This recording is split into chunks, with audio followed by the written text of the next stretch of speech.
नमस्कार सर्वांचे, RJ academy या यूट्यूब चॅनलवरती मी रेश्मा घोळे सरांचे स्वागत करत आहे। चला तर विद्यार्थ्यांनो, आज आपण शब्दांच्या जाती हा चॅप्टर सुरू केलेला आहे। त्याच्यातील नाम व त्याचे पडलेले प्रकार व सामान्य नामाचे प्रकार हे मागील लेक्चरमध्ये पाहिलं आहे।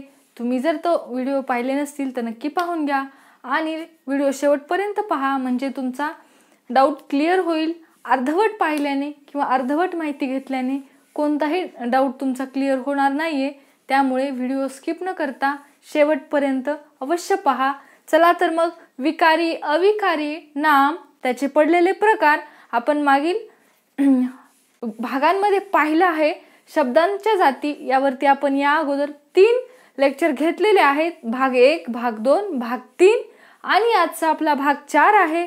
चला तर आज आपण काय पाहणार आहोत, मग नाम झाल्याच्या नंतर सर्वनाम। सर्वनाम, मग सर्वनाम म्हणजेच काय?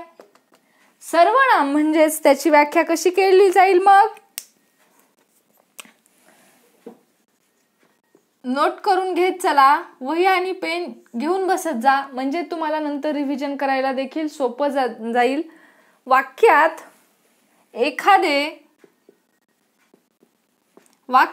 एखादे नाम येऊन गेल्याशिवाय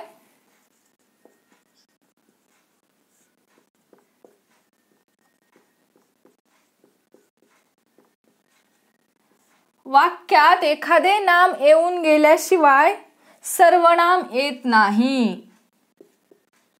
सर्वनाम येत नाही। दिसतंय का सर्वांना?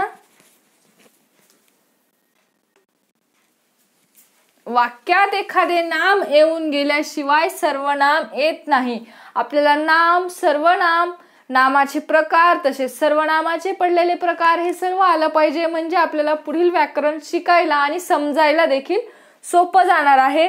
मग नामाचा प्रतिनिधी कोण असतो?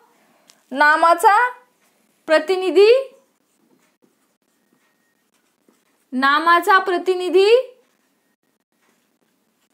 सर्वनाम।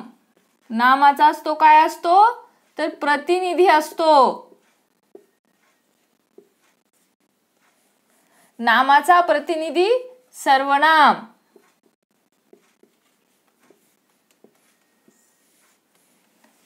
हे काही थोडेसे वाक्य आहेत किंवा हे छोटे छोटे व्याख्या आहेत, हे पाठ करून ठेवत चला। आता याचं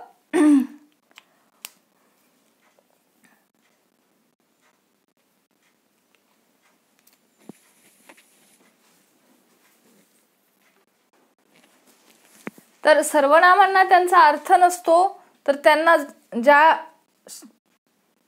नामाबद्दल येतात त्यांचाच अर्थ त्यांना काय होतो, प्राप्त होतो। मग मराठीत एकूण किती सर्वनामे आहेत?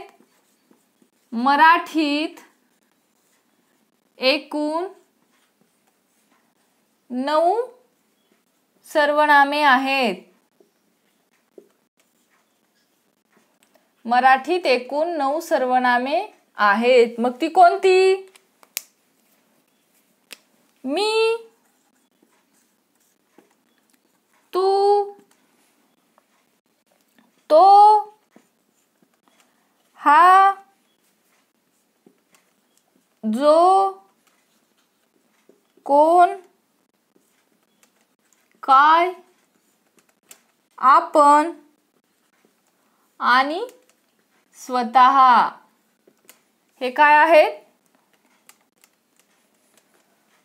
सर्वनामे आहेत। नामांच्या जागी वाक्यात एखादे नाम येऊन गेल्याशिवाय सर्वनाम येत नाही। नामांच्या जागी जे सर्वनाम येतात, मग ती कोणत्या प्रकारची असतात याचे देखील प्रकार आहेत। मग ते कोणते? चला तर पाहूया। चला तर मग सर्वनामांचे 6 प्रकार पाहूया। मग सर्वनामाचे उपप्रकार किती आहेत? मग 6। मग पहिला प्रकार आहे पुरुषवाचक।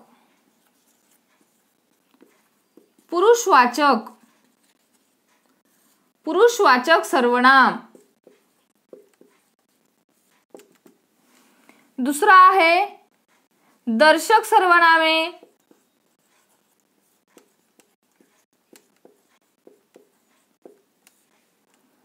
तिसरा आहे संबंधी सर्वनामे।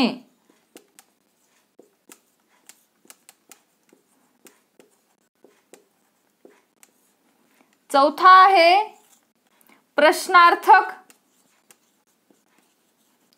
प्रश्नार्थक सर्वनामे। आणि पाचवा आहे सामान्य सर्वनामे।